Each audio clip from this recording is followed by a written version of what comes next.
दोस्तों, हम इस वीडियो में स्वामी विवेकानंद जी के बारे में कुछ 10 तथ्य जानेंगे। अगर दोस्तों आप इस चैनल पर नए हो तो चैनल को आज सब्सक्राइब करें और हाँ, बेल आइकन दबाना ना भूलें। श्री रामकृष्ण परमहंस के परम शिष्य आध्यात्मिक गुरु स्वामी विवेकानंद का जन्म 12 जनवरी 1863 को विश्वनाथ दत्त और भुवनेश्वरी देवी के घर में कोलकाता में हुआ।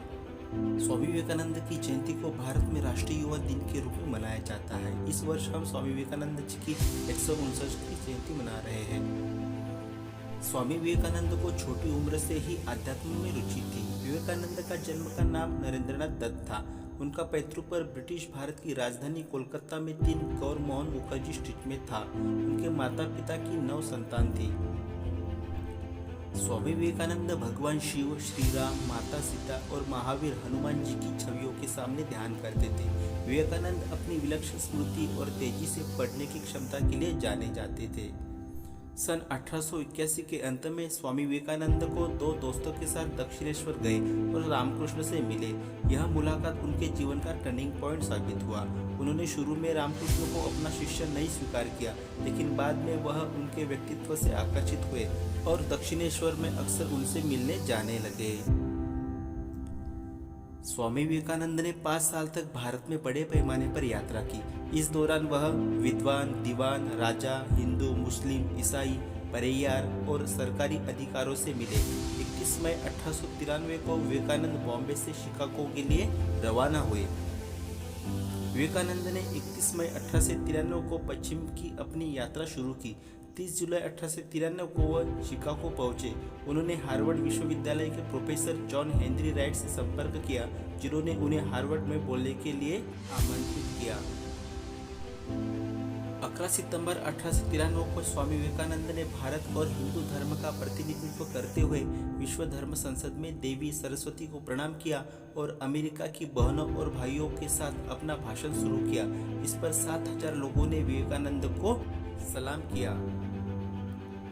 स्वामी विवेकानंद ने 1894 में न्यूयॉर्क की वेदांता सोसाइटी की स्थापना की। उन्होंने वेदांत और योग में मुफ्त निजी कक्षाएं देना शुरू किया। जून 1895 से शुरू होकर विवेकानंद ने न्यूयॉर्क के थाउलैंड आइलैंड पार्क में अपने 1 दर्जन शिष्यों के 2 महीने तक निजी व्याख्यान दिया। विवेकानंद को उपचार योग मॉडल की शुरुआत के साथ मान्यता प्राप्त है, जिसमें राजयोग शामिल है।